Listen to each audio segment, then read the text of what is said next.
Hi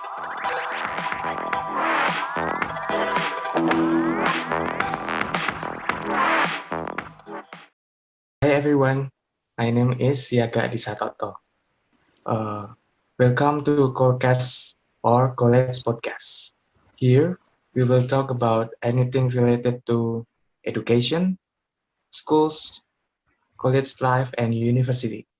So, in the first episode of Corecast, the topic is remembering my teacher's practice. So, today I have two guests. They are students from Universitas Kristen Duta Wacana. They are Tessa and Jessica. Hi. Hi. Okay, thank you so much for joining me today, uh, virtually. Yeah, and today we will talk uh, about practices and activity that our English teacher used to use in the classroom. Yeah, in maybe in junior high school or senior high school. So the first one, do you still remember the activity that your English teacher did inside the class that helps you to learn in English? Maybe Jessica. Okay, thank you, Siaga. There are several activities that help us in learning English. We usually learn through singing English songs. For example, Kisera Sera, and I think we have both heard the song. Our teacher also asked us to make a drama in English and then present in front of the class. During the learning process, we were also forced to answer the question in English. Maybe for some students, this is a difficult thing, but it proved to be very helpful in improving our learning. Oh yeah, the activity is full of fun. Yeah, and Yeah, that's right. why do you think that this the several activities works well on you? Okay.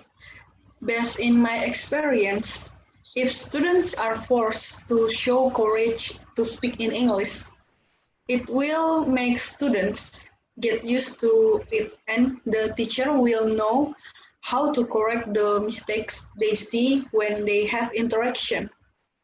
For example, in pronunciation, because our teacher focus on pronunciation and vocabulary. Yeah, interesting. So how about you, Tessa? Okay, thank you, Siaga, for the question. I will answer it. When I was in junior high school, at that time, the topic is about narrative text. At the beginning, my teacher gave us a game about compile sentences to make a paragraph. So she provided some messy sentences and she asked us in groups make a good paragraph by compiling the sentences. Another activity that I remembered when in the end of the semester, she gave us a project to make ABC book, and in this book, we have to make a paragraph about anything related to the topic that we chose. The topic should be related with the alphabet A until Z. For example, in alphabet A, I choose Aurora as the topic. So I made a paragraph about explaining Aurora and so on. After we have done working on the ABC book, we should choose three topics and share it to the whole class. Yeah, interesting. Same like Jessica. Why do you think that this activity, making paragraphs, works well on you? Okay, because from that activity, it really helped me to create a good paragraph with good sentences, and I also learned many vocabularies from the sentences or paragraph that the teacher has given to me, and I have made in the ABC book. Besides that, from the ABC book, I became more confident to speak English in front of the class. Nice. Okay. After we talk about uh, these several activities that helps you to learn English. Next, I'm curious about, is there any what maybe bad practices or the activity inside the class that doesn't really help you in learning English? Maybe Jessica? As I remember, I think I didn't have an activity that doesn't help in learn English in my class because every activity was fun and helpful. Hmm. I guess your English teacher is great teacher, right? Maybe Yeah. I can meet him someday. Okay. How about you, Tessa?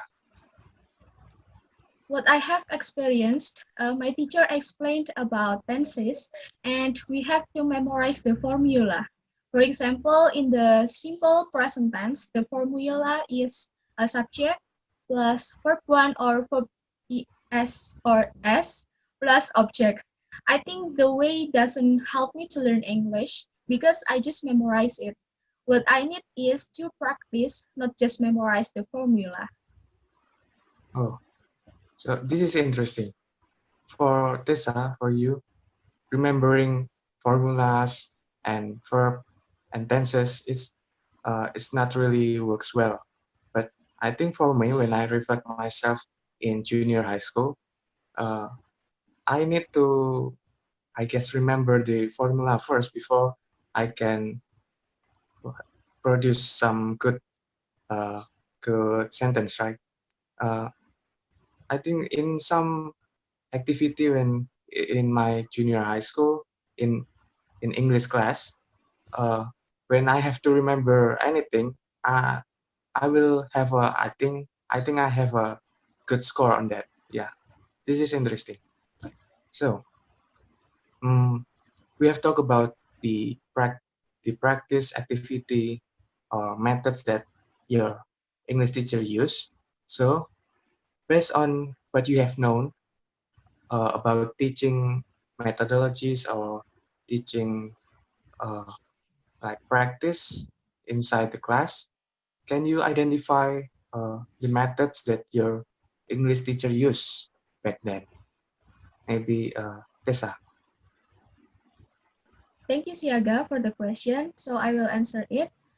Based on the method that I had learned in the language teaching methodologies class, in GTM, grammar translation method, we have to learn about grammatical rules and apply the rules into sentences.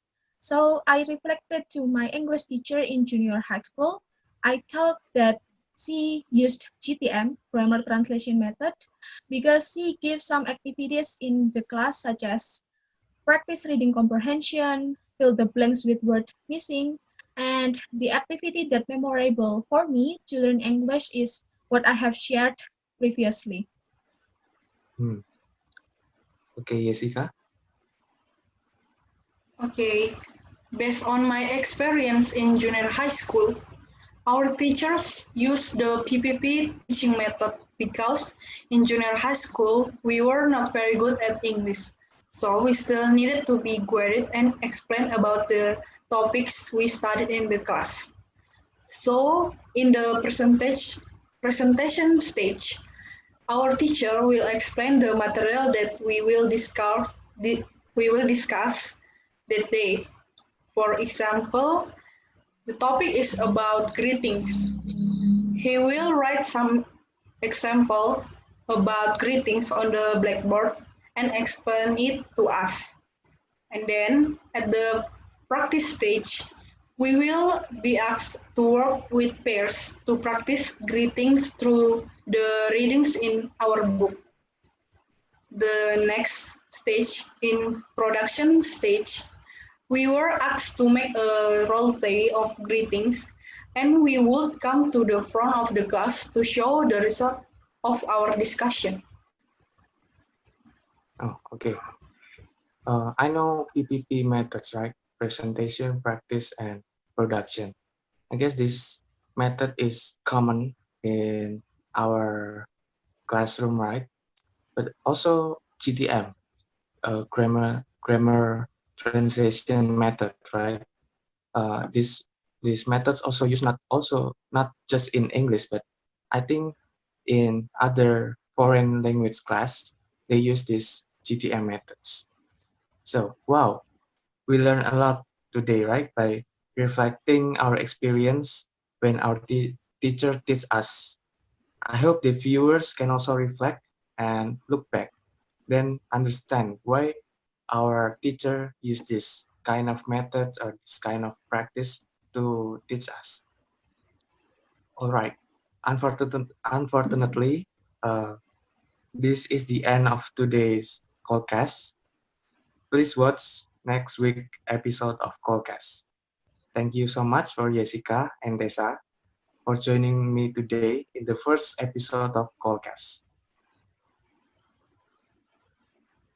Okay, thank you again for everyone who watched us today. Don't forget to subscribe, like, and share this video. I'll see you all next week. Bye. Bye.